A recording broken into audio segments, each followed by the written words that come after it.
बिस्मिल्लाहिर्रहमानिर्रहीम। Welcome to lecture number 44 of CS401 computer architecture and assembly language programming. आज हम देखेंगे interfacing with higher level languages. तो calling convention हमारी कुछ होती हैं, जैसे हम कुछ कॉल बाय वैल्यू करते हैं, कॉल बाय रेफरेंस करते हैं, और डिफरेंट इस तरह की चीज़ें होती हैं। डिफरेंट लैंग्वेजेस में डिफरेंट चीज़ें फॉलो हो रही होती हैं। तो असेंबली लैंग्वेज की जो रूटीन होती है, जो फंक्शन होता है, उसको हायर लैंग्वेज प्रोग्राम के साथ इंटरफेस करने के लिए हमें क्या करना पड़ता है? Back and fourth function calling करनी पड़ती है। ये करने के लिए हमें कुछ बिहेवियर का नॉलेज होना चाहिए, जो कि हाई लेवल लैंग्वेजेस में होता है जब फंक्शन कॉल हो रहे होते हैं। इसको कहते हैं calling conventions of the languages. Two prevalent calling conventions हैं, एक है सी कॉलिंग कन्वेंशन और एक है पास्कल कॉलिंग कन्वेंशन। ये दो फेमस कॉलिंग कन्वेंशंस हैं, सी कॉलिंग और पास्कल कॉलिंग। ठीक है।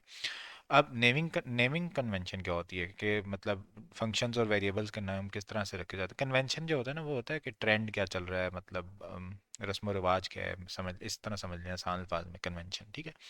तो सी जो होता है, इसके अंदर हम क्या करते हैं कि हर फंक्शन या वेरिएबल से पहले अंडरस्कोर लगा देते हैं। पास्कल में क्या करते हैं, तमाम को अपर केस में यानी कैपिटल लेटर्स में चेंज कर देते हैं। सी प्लस प्लस के अंदर क्या होता है, मैंगलिंग स्कीम होती है, जो कि कंपाइलर पे डिपेंड हो रही होती है। तो इसको अवॉइड करने के लिए हम क्या करते हैं, सी स्टाइल नेमिंग के साथ एक्सटर्न सी डायरेक्टिव लगा देते हैं, यानी एक्सटर्न लिख देते हैं साथ में। ठीक है।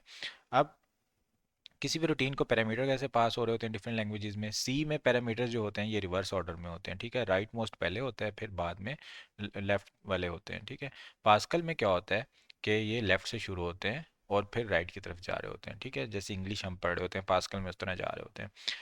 अब जो रजिस्टर्स हैं वो कौन कौन से प्रिजर्व रखे जाते हैं? प्रिजर्व से मुराद कि किनकी वैल्यू चेंज नहीं हो रही होती। तो हमारे पास EBX SIDI BP SP DS ES SS ये जो होते हैं, ये दोनों स्टैंडर्ड्स में सी और पास्कल में सेव रहते हैं।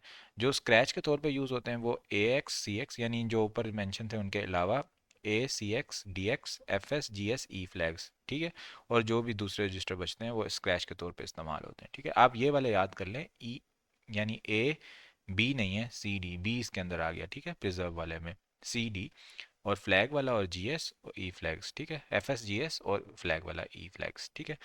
ये तमाम हमारे पास क्रैश के तौर पे होते हैं। बाकी तमाम जो है हमारे पास source destination base pointer stack pointer DSES जो हमारे डाटा सेगमेंट और एक्स्ट्रा सेगमेंट और स्टैक सेगमेंट, ये तमाम हमारे प्रिजर्व रहते हैं। अच्छा, रिटर्न वैल्यू जो है हमारे पास अगर 32 बिट की वैल्यू है तो हमारे पास EAX के अंदर होती है, और अगर 64 बिट की वैल्यू है तो ये पेयर के अंदर होती है, EDX EAX के पेयर में। पैरामीटर्स को रिमूव करने के लिए कॉलर रिस्पॉन्सिबल होता है सी के अंदर, और पास्कल के अंदर कॉली होता है। हम पास्कल वाला फॉलो कर रहे थे कि हम जो फंक्शन होता था उसके अंदर जो कॉली होता था ना, वो पैरामीटर्स को स्टैक पर से डिलीट कर रहा होता था रिटर्न करते हुए, क्योंकि उसके लिए RETN का वो अवेलेबल था एक इंस्ट्रक्शन। ठीक है। अब सी जो है उसको हम देखते हैं असेंबली से हम कैसे कर रहे होते हैं। ठीक है।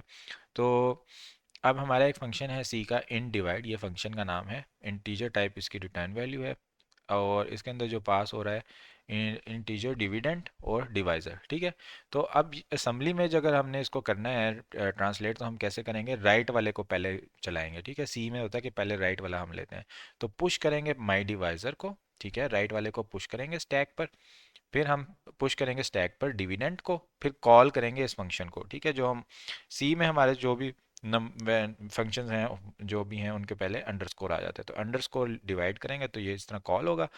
अच्छा, अब हमने क्या किया, स्टैक हमारा चला गया। अब ये डी वर्ड है ना, 4 स्टेप मूव किया डिवाइजर के लिए, 4 स्टेप मूव किया डिविडेंड के लिए। जब वापस हमने पैरामीटर्स को डिलीट करना है तो हम स्टैक पॉइंटर के अंदर 8 ऐड कर देते हैं, जिससे हमारे जो स्टैक है वो वापस अपनी जगह पर आ जाएगा। तो यहाँ पर जो हमारे पास ऑर्डर में ऑफ पैरामीटर्स हैं, ये सी कॉलिंग कन्वेंशन के लिहाज से हमने सेव किया स्टैक पर, यानी राइट से हमने शुरू किया, और जो कॉलर था यानी जो फंक्शन कॉल कर रहा था उसने स्टैक को क्लियर किया। डिवाइड के फंक्शन के अंदर जाके स्टैक क्लियर नहीं हो रहा, बल्कि हम फंक्शन कॉल करके खुद से हम उसको क्लियर कर रहे हैं।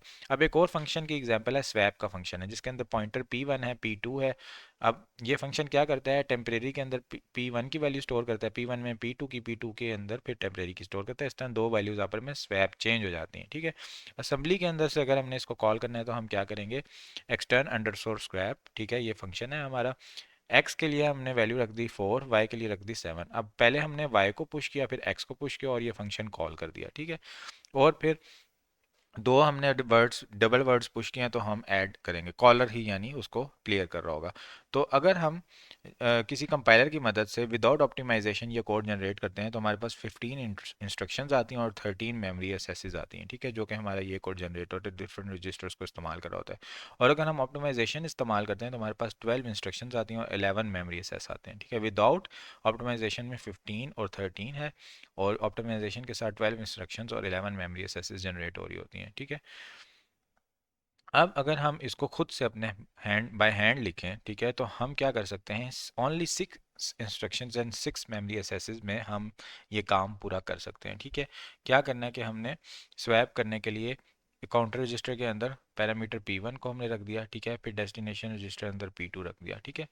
फिर हमने क्या किया, एक्स को हमने टेम्परेरी के तौर पे इस्तेमाल कर लिया, P1 को इसके अंदर सेव कर दिया, एक्सचेंज कर दिया ए एक्स को ई डी एक्स के साथ, फिर ई सी एक्स के अंदर ए एक्स की वैल्यू वापस डाल दी, तो हमारे पास रिटर्न कर दिया हमने, तो ये स्वैप हो जाएंगे। तो हम 6 लाइंस में ये काम कर सकते हैं।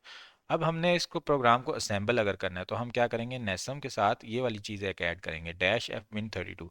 ये जो हमारे पास फॉर्मेट डायरेक्टिव है, ये क्या करता है, ये बताता है कि 32 बिट विंडोज़ एग्जीक्यूटेबल आपने बनाना है, ठीक है।